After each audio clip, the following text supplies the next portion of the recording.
Haleluya. Pada saat ini kembali lagi kita akan beribadah dan kita mau siapkan hati kita yang terbaik. Kita mau menghampiri Dia, Allah yang kudus, Allah yang maha besar. Hampiri Dia dengan darah anak domba Allah yang menyucikan dan menguduskan Dia.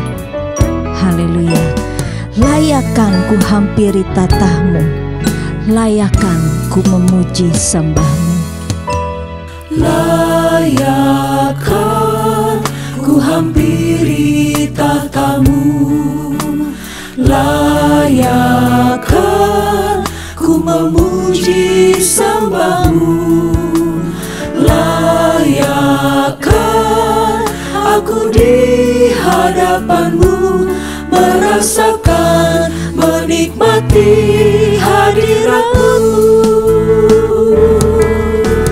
Basuh hatiku dengan darah yang mulia, basuh hatiku dari cemar dunia. Hanya dengan kesucianku berlayar ada di hadiratmu Bapa.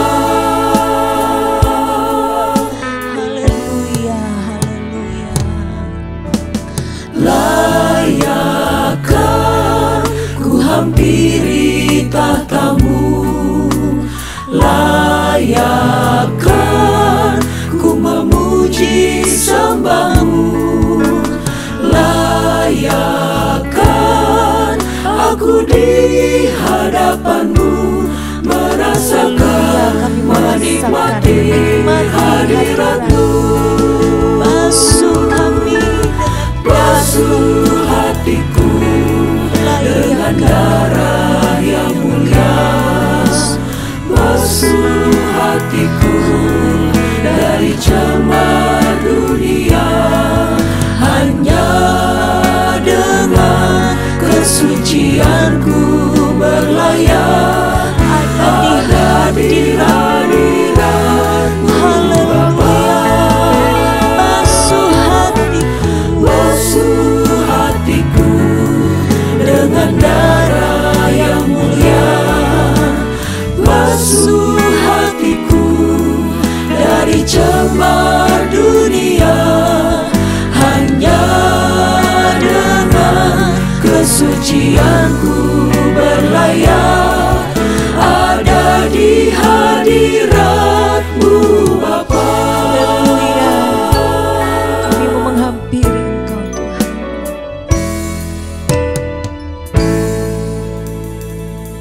Haleluya, haleluya. Bapa kami yang bertata di dalam kerajaan sorga, Bapa yang kami panggil, Bapa yang kami sembah di dalam nama Tuhan Yesus Kristus. Kami datang kepadamu pada saat hari ini Tuhan. Biarlah sebelum itu kami mohon kelayakan yang daripada Tuhan. Suci kuduskan kami ya Tuhan, sehingga kami boleh berkenan masuk di dalam hadirat Tuhan, menikmati hadirat Tuhan, menikmati jamahan kuasa Tuhan. Terima kasih Bapa yang baik. Kami serahkan ibadah ini dari awal hingga akhirnya ke dalam tangan kasih Tuhan. Biarlah sama-sama kami menikmati hadirat Tuhan pada saat kami menaikkan pujian kami kepada Tuhan. Kami menikmati Engkau pada saat hari ini ya Tuhan. Terima kasih Bapa yang baik, terpujilah namamu. Kami serahkan ibadah ini hanya di dalam nama Tuhan Yesus Kristus. Haleluya. Amin. Puji nama Tuhan, kita mau tinggikan Dia, kita mau muliakan Dia, kita mau bergirang sebab Dia Allah yang sudah selamatkan kita. Dia sudah tebus kita dari dosa-dosa. Haleluya. Heranlah, heranlah Yesus buat saya. Amin. Heranlah, heranlah Yesus buat saya, penghibur rajaku, Maha Kuasa. Selamatkan, lindungi dari semua dosa, mengherankan penebusku, pujimu. Heranlah, heranlah Yesus buat saya, penghibur rajaku, Maha Kuasa. Selamatkan, lindungi dari semua dosa, mengherankan penebusku, pujimu. Haleluya.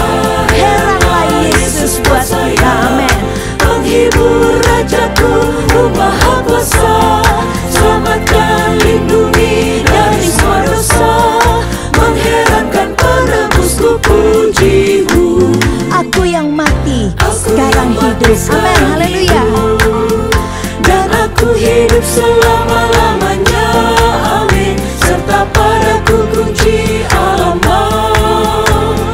Aku yang mati sekarang hidup, aku yang mati sekarang hidup, dan aku hidup selama-lamanya, amin. Serta padaku kunci alamat. Aku yang mati sekarang hidup. Dia adalah Raja, haleluya. Dia Tuhan kita, haleluya. Tuhan, namanya Yesus, Yesus, Yesus, Yesus. Oh, Dia Raja. Aku yang mati sekarang hidup, dan aku hidup selama-lamanya, amin. Serta padaku kunci alamat. Aku yang mati sekarang hidup. Dia adalah Haleluya, dia Raja kita, penolong kita, penebus, haleluya. namanya Yesus, Yesus, Yesus, Yesus. Oh, Dia Raja. Dia adalah Raja. Dia adalah Tuhan.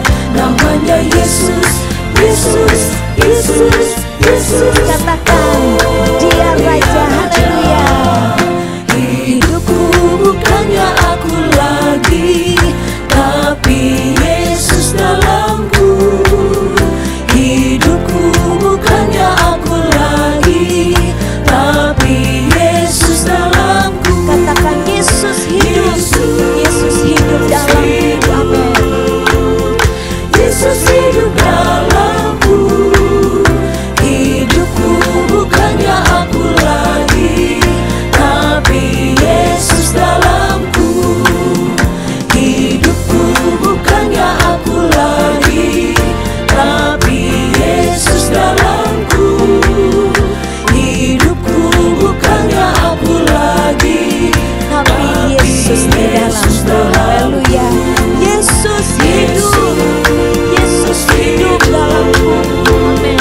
Yesus hidup dalamku. Hidupku bukannya aku lagi, tapi Yesus dalamku. Katakan, Yesus hidup, dia hidup di dalam kita, orang-orang percaya, amin. Yesus hidup dalamku. Hidupku bukannya aku lagi, tapi Yesus dalamku.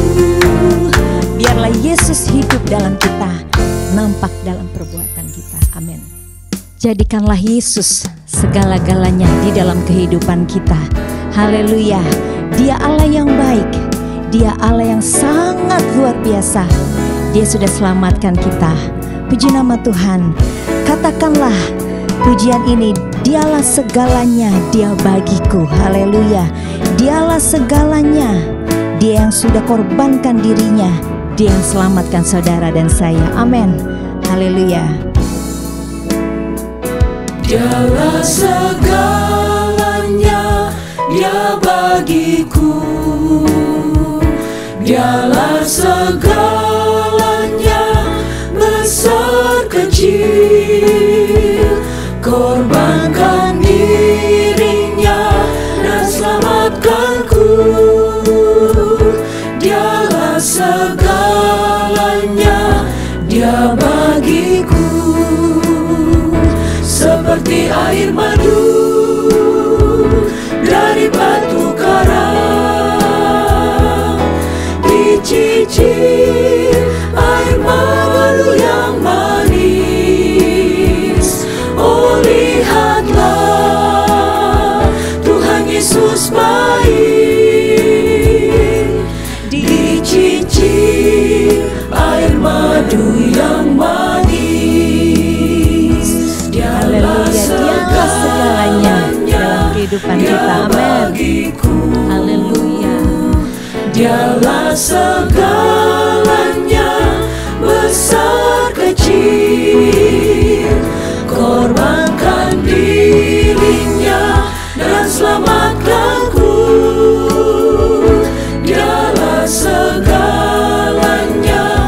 Dia bagiku seperti air madu dari batu karang, dicicir air madu yang manis. Lihatlah Tuhan Yesus baik. Amin. Tuhan Yesus baik, dicicir air madu yang manis, Seperti air madu, seperti air madu dari batu karang, dicicir air madu yang manis. Oh lihatlah Tuhan Yesus baik, dicicir air madu yang manis. oh lihatlah Tuhan Yesus baik, saudara. Amin. Tuhan Yesus baik, dicicir air madu yang manis. Lagi katakan, oh lihatlah Tuhan Yesus baik. Amin. Tuhan Yesus baik, dicicir air madu yang manis. Haleluya, puji Tuhan. Mari siapkan hati kita untuk diisi kembali oleh kebenaran firman Tuhan. Haleluya. Biarlah kebenaran firman Tuhan membentuk kita kembali, supaya kita memiliki karakter-karakter Allah, karakter-karakter Kristus, sehingga kehidupan kita memancarkan kekuatan Allah, memancarkan kasih Allah, dan nama Tuhan dipermuliakan dalam hidup kita. Haleluya. Kau Tuhan yang selamatkanku. Kau Tuhan yang selamatkanku, terima kasih Yesus. Kau Tuhan yang pulihkanku, terima kasih.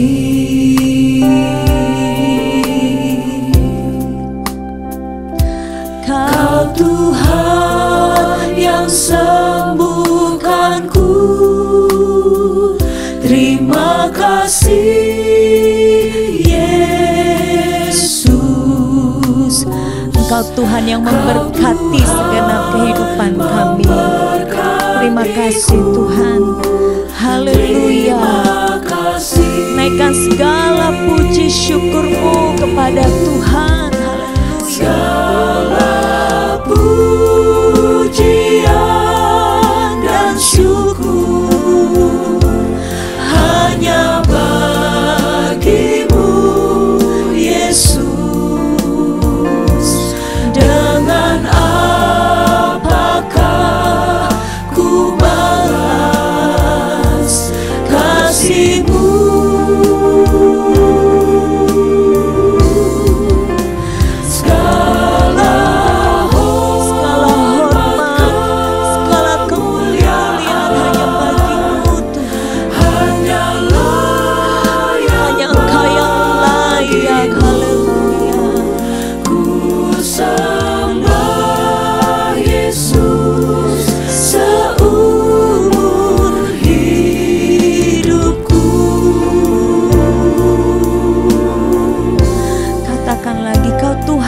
Selamatkanku, Engkau Tuhan yang pulihkanku, Engkau Tuhan yang sembuhkanku. Haleluya. Kau Tuhan terima yang kasih Tuhan, terima kasih. Haleluya. Terima kasih Yesus. Kau Tuhan yang pulihkanku, terima kasih.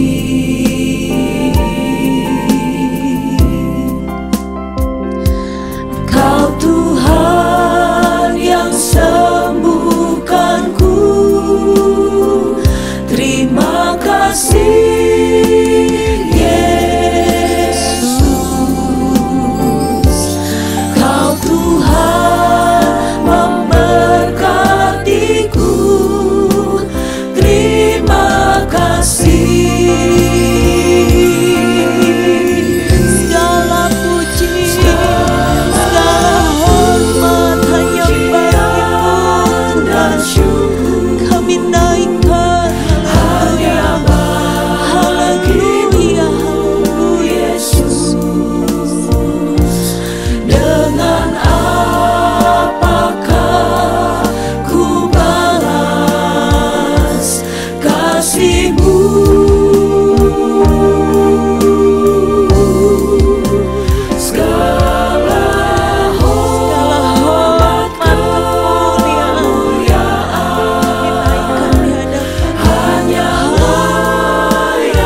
pujian, hormat dan juga syukur kami naikkan ke hadapan Tuhan.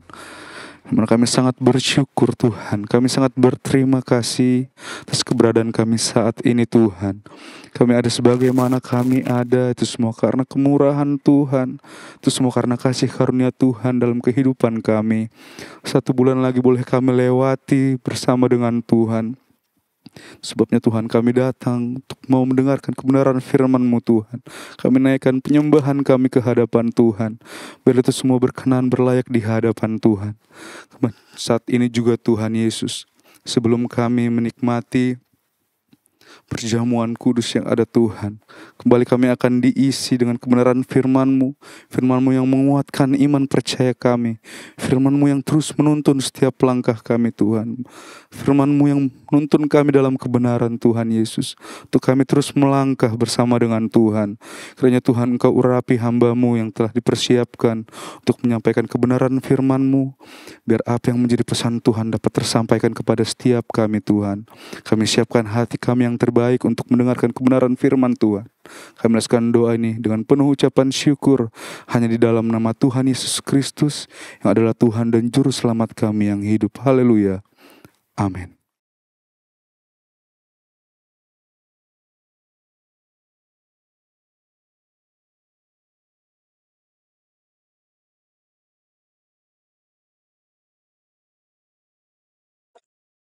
Haleluya. Puji Tuhan.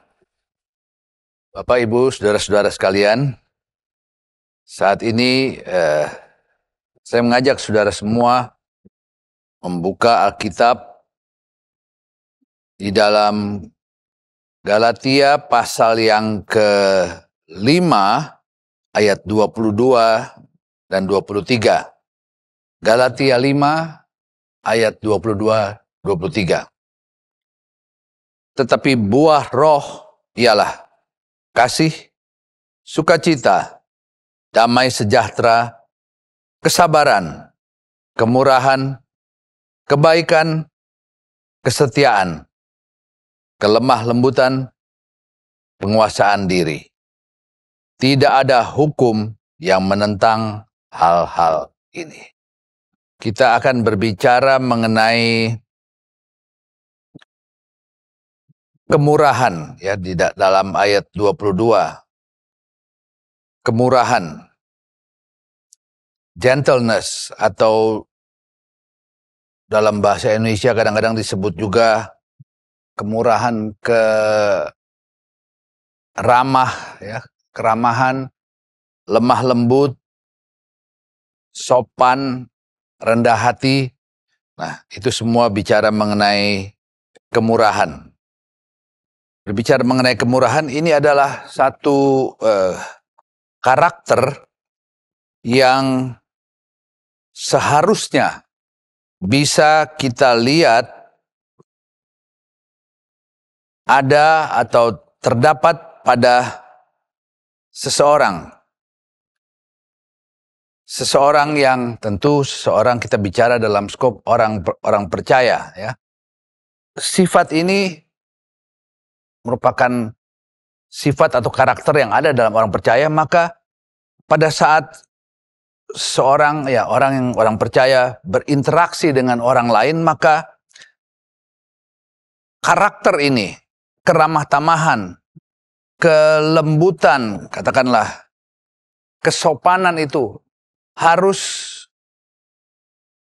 keluar, harus bisa terlihat. Dan ini juga adalah sifat yang ada pada Allah ya. Allah yang kita sembah adalah Allah yang sempurna, dan di dalam diri Allah juga ada karakter ini. Ramah, lembut, sopan, rendah hati. Dan kita sebagai orang percaya, kalau kita membaca dalam firman Allah, ini pun harus ada di dalam kita. Kalau kita membuka di dalam Mazmur pasal 82, Mazmur pasal 82 ayat 1 sampai yang keempat. Mazmur Asaf. Allah berdiri dalam sidang ilahi di antara para Allah. Ia menghakimi. Berapa lama lagi kamu menghakimi dengan lalim dan memihak kepada orang fasik? Berilah keadilan kepada orang yang lemah dan kepada anak yatim belalah hak orang sengsara dan orang yang kekurangan. Luputlah orang yang lemah dan yang miskin. Lepaskanlah mereka dari tangan orang fasik. Jadi kalau kita bandingkan apa yang kita baca di dalam Galatia dengan apa yang tertulis dalam Mazmur, maka ramah, lembut, juga adil itu merupakan sifat yang ada pada Allah, dan itu juga sifat yang harus kita sebagai orang-orang percaya miliki. Sifat adil. Ya, kalau kita membaca dalam Mazmur tadi di ayat ke 1 sampai ke 4 di situ berbicara adil, juga di situ berbicara atau berhubungan dengan righteous, dengan kebenaran. Adil berarti memiliki kesanggupan untuk bertindak, tidak memihak dalam mengambil keputusan. Dan sifat ini pun ada pada Allah, ya. Kalau kita membaca di dalam Kisah Rasul pasal 10, Kisah Rasul 10 ayat 34 sampai 35. Lalu mulailah Petrus berbicara, katanya, sesungguhnya aku telah mengerti bahwa Allah tidak membedakan orang. Setiap orang dari bangsa manapun yang takut akan Dia dan yang mengamalkan kebenaran berkenan kepadanya. Jadi jelas di sini Rasul Petrus katakan bahwa Allah tidak membedakan orang, ya, tidak membedakan siapapun. Allah tidak bersifat diskriminatif, ya. Dengan membedakan warna kulit atau membedakan kebangsaan, suku, tetapi semua di hadapan Allah adalah sama. Maksud dari ayat ini adalah Allah tidak membeda-bedakan, Allah justru menghargai, Allah menghormati kedudukan, pangkat, dan keadaan dari seseorang. Allah tidak memiliki sifat yang prejudice, begitu ya, terhadap seseorang. Allah bukanlah Allah yang memiliki sifat yang diskriminatif, sifat yang membedakan satu golongan dengan golongan lain, satu suku dengan suku lain, ya. Di hadapan Allah semua sama. Allah tidak memihak pada seseorang karena dia berasal dari suku tertentu atau karena kedudukannya di dalam masyarakat mungkin lebih terpandang, mempunyai kedudukan yang tinggi dalam masyarakat. Tetapi di hadapan Allah semua itu sama.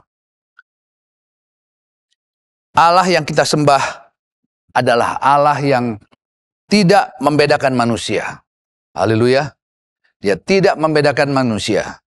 Kalau kita membaca di dalam kitab Ulangan 10 ayat 17, sebab Tuhan Allah mula, Allah segala Allah dan Tuhan segala Tuhan, Allah yang besar, kuat dan dahsyat, yang tidak memandang bulu ataupun menerima suap. Jelas di sini dikatakan Allah yang kita sembah adalah Allah yang tidak memandang bulu, tidak membeda-bedakan. Satu dari suku mana, satu dari suku mana, satu mempunyai kekayaan yang bagaimana di lain pihak mempunyai kekayaan yang mungkin sangat kurang, tapi Allah tidak membeda-bedakan. Jadi Allah tidak memandang bulu dan dikatakan Allah tidak terima suap. Karena tidak bisa disuap, Allah pandang semua sama. Haleluya. Kita memiliki Allah yang adil. Haleluya. Dua hal yang dapat membuat seseorang diterima di hadapan Allah. Jadi bukan karena kekayaan, bukan karena yang kita baca tadi, tetapi seseorang dapat diterima di hadapan Allah adalah apabila orang tersebut menghormati Allah. Jadi dia tidak membedakan kaya miskin dari suku mana, tidak dibedakan. Tetapi Allah menghormati orang yang respect, yang juga menghormati Allah. Ya. Itu pertama. Kedua, Allah menghormati orang yang haus akan kebenaran.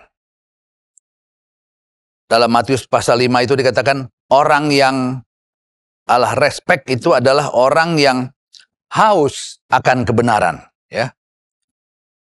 Orang yang haus akan kebenaran. Yang dianggap memiliki kebenaran juga adalah orang yang memiliki moral yang baik, moral yang benar, akhlak yang benar. Jadi orang yang benar di hadapan Allah, menurut firman Allah, adalah mereka yang melakukan perbuatan atau mereka yang menunjukkan sikap yang benar karena memiliki moral yang benar. Jadi karena memiliki moral yang benar, maka dia akan berperilaku baik. Jadi tentu kita bisa ambil kesimpulan, seseorang bisa kelihatannya baik, tapi belum tentu memiliki moral yang baik. Tetapi seseorang yang memiliki moral yang baik, dia akan berperilaku baik. Ada banyak orang yang sering merasa atau beranggapan bahwa dengan melakukan satu perbuatan yang baik sudah cukup untuk bisa merasa nyaman. Ya. Kalau saja sudah bisa berbuat baik dengan sesama, dengan keluarga, maka sudah merasa nyaman hidupnya. Tidak cukup dengan kita melakukan hal yang baik, kemudian kita merasa nyaman. Ya. Apa yang perlu bagi kita adalah untuk bisa kita merasa nyaman adalah kalau kita bisa hidup dengan menyenangkan hati Allah. Kalau kita bisa menyenangkan hati Allah, tentu kita juga bisa menyenangkan hati sesama manusia. Terhadap manusia kita bisa berpura-pura. Seolah-olah kita menyenangkan hidup baik, berbuat baik kepada seseorang. Tetapi sesungguhnya di dalam hati kita mungkin ada kebencian, ada karena melakukan sesuatu yang baik karena ada paksaan. Tetapi kita tidak bisa menyembunyikan itu di hadapan Allah. Artinya, kalau kita dapat melakukan sesuatu yang baik bagi Allah, maka dengan sendirinya kita akan dapat melakukan hal yang baik untuk sesama kita. Apa yang Rasul Paulus maksudkan untuk kita harus bisa menyenangkan hati Allah adalah karena Allah sendiri tidak membeda-bedakan manusia. Artinya dengan kalau kita mengasihi Allah, maka seharusnya kita juga bisa tidak membeda-bedakan manusia. Penampilan atau status seseorang itu belum dapat menjamin bahwa Allah akan respect terhadap kita. Jadi status, kedudukan, kekayaan tidak dapat menjadikan seseorang diterima oleh Tuhan. Jadi bukan jaminan. Sekalipun memiliki kedudukan tinggi, status di dalam masyarakat, dikatakan seseorang yang baik, ya, mempunyai kekayaan, tetapi itu bukanlah suatu jaminan untuk dapat diterima oleh Allah. Kalau kita membaca di dalam 2 Tawarikh pasal 19 ayat yang ke-7. Sebab itu kiranya kamu diliputi oleh rasa takut kepada Tuhan. Bertindaklah dengan seksama, karena berlaku curang, memihak ataupun menerima suap tidak ada pada Tuhan Allah kita.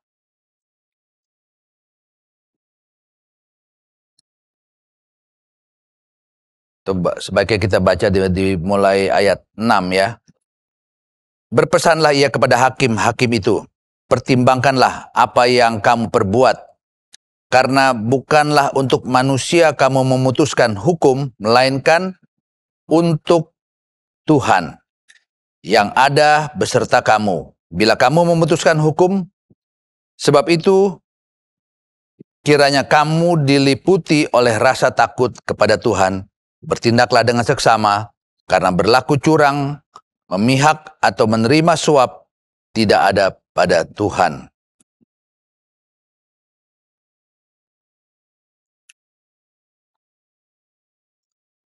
Jadi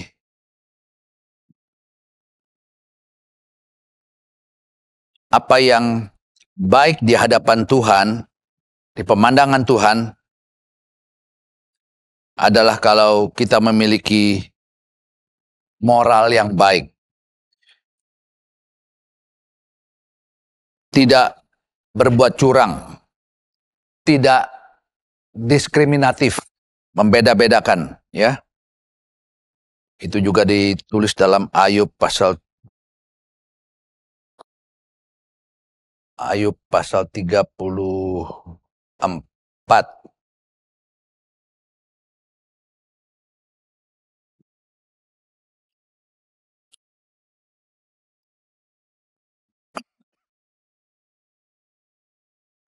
Ayub 34 ayat 10 katakan, oleh sebab itu kamu orang-orang yang berakal budi, dengarkanlah aku. Jauhlah daripada Allah untuk melakukan kefasikan, dan daripada yang maha kuasa untuk berbuat curang. Ya, jadi status atau kedudukan, kekayaan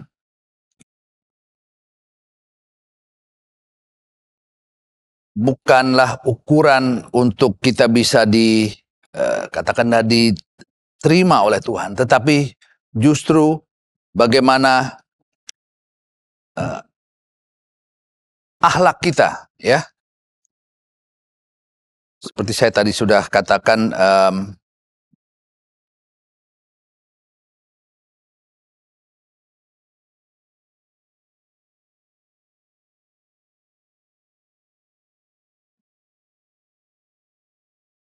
ya, dalam Matius pasal 5 tadi dikatakan, kebenaran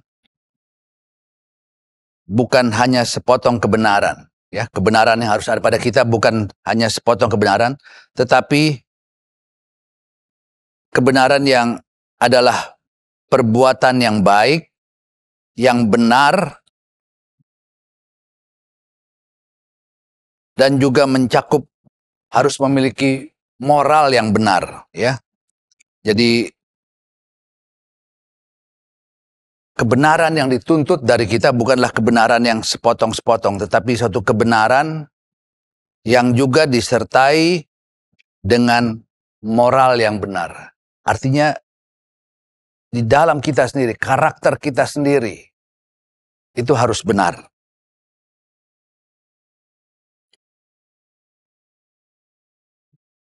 Jadi dengan status, kedudukan, kekayaan, itu semua tidak dapat menjadikan atau tidak menjamin seseorang dapat diterima oleh Tuhan. Tetapi seseorang harus memiliki moral, akhlak yang baik, tidak berbuat curang, tidak diskriminatif. Itulah yang Allah minta dari kita, orang-orang percaya.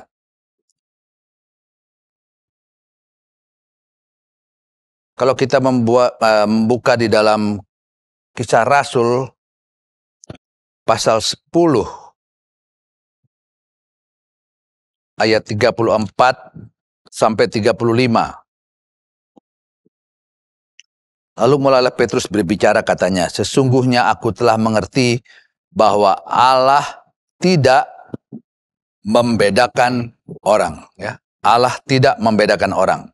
Setiap orang dari bangsa manapun yang takut akan Dia dan yang mengamalkan kebenaran berkenan kepadanya. Jadi apa yang ditekankan di sini adalah Allah tidak mengadakan perbedaan, tidak membedakan, tidak diskriminatif. Allah tidak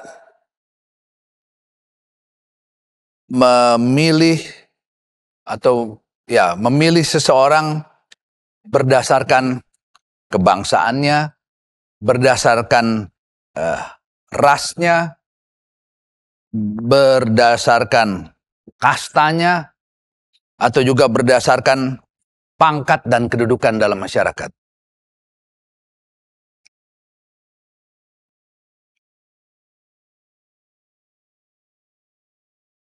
Hati yang bersih, hidup yang benar, itulah yang Allah cari. Ya. Allah tidak membedakan manusia atas latar belakang pendidikan atau kekayaan, status di dalam masyarakat. Bukan itu yang Allah cari.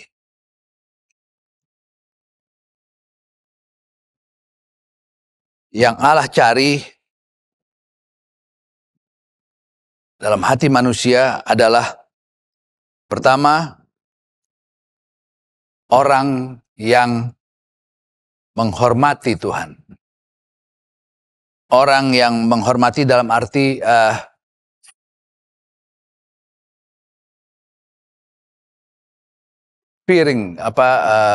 patuh, ya, menghormati Tuhan, mematuhi firman Tuhan, menjalani hidup sesuai dengan firman Tuhan, itulah yang Allah cari. Dan kedua, yang Allah cari adalah orang yang hidupnya benar. Haleluya. Inilah membuka pintu keselamatan. Karakter-karakter itulah yang membuka pintu untuk keselamatan manusia. Keselamatan kekal hanya kita dapat di dalam Kristus Yesus yang telah mati untuk kita dan menebus dosa kita semua. Jadi milikilah kerendahan hati itu. Ya. Jadilah orang-orang yang hidupnya berkenan kepada Allah. Karena itulah yang Allah mau dari kita semua sebagai orang-orang percaya. Baik, Sebelum nanti kita akan masuk dalam perjamuan Tuhan, saya undang kita semua menundukkan kepala, kita bersama-sama berdoa. Tuhan Allah Bapa kami yang ada dalam sorga, kami bersyukur dan berterima kasih kalau pada saat ini kami dapat mendengar sebagian dari firman-Mu.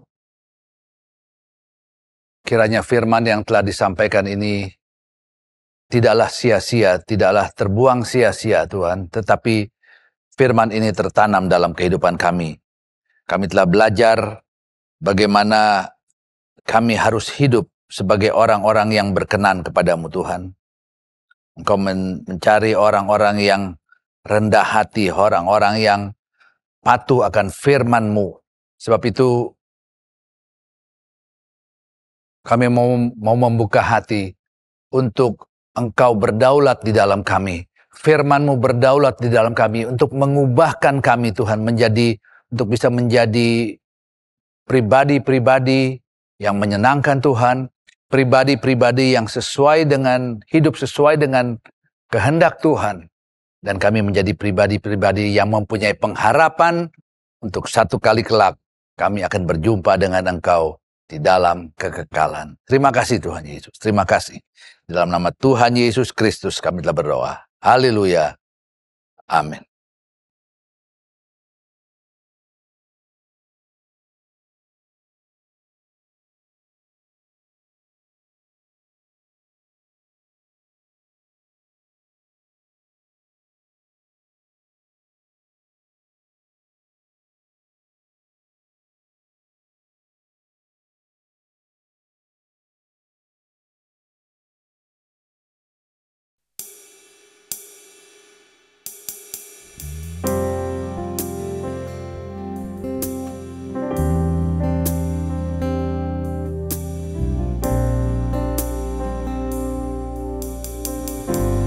Kemurahan-Mu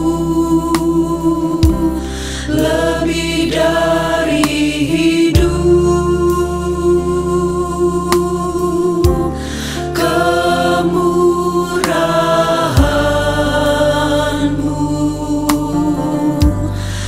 lebih dari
hidup.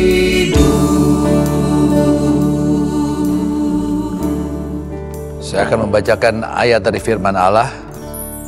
Baru setelah itu kita akan makan dan minum sama-sama dari tubuh dan darah Kristus.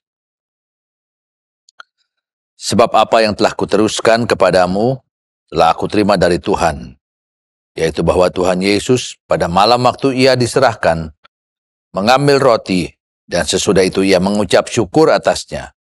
Ia memecah-mecahkannya dan berkata, inilah tubuhku yang diserahkan bagi kamu. Perbuatlah ini menjadi peringatan akan aku. Dengan mengucap syukur dalam nama Tuhan Yesus Kristus. Sama-sama kita makan. Yesus.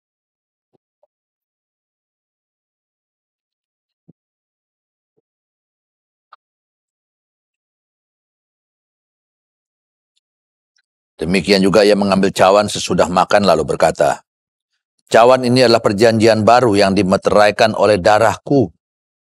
Perbuatlah ini setiap kali kamu meminumnya, menjadi peringatan akan aku. Sebab setiap kali kamu makan roti ini dan minum cawan ini, kamu memberitakan kematian Tuhan sampai ia datang. Haleluya. Dengan mengucap syukur di dalam nama Tuhan Yesus Kristus.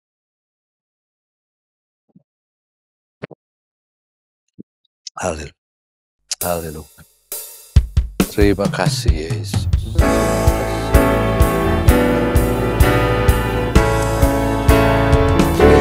Terima kasih, wah Golgota, hidupku berubah. Terima kasih, wah Golgota.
Akhir dari ibadah kami, saat ini kami bersyukur, berterima kasih Tuhan untuk pimpinan-Mu, terima kasih untuk firman, terima kasih buat kekuatan yang kami terima melalui ibadah ini. Dan sekarang saudara-saudara, terimalah berkat dari Allah Bapa, cinta kasih dari Tuhan kita Yesus Kristus, dalam persekutuan kuat kuasa Roh Kudus, yang akan menyertai kita semua, mulai saat ini sampai selama-lamanya. Di dalam nama Tuhan Yesus Kristus. Haleluya. Amin.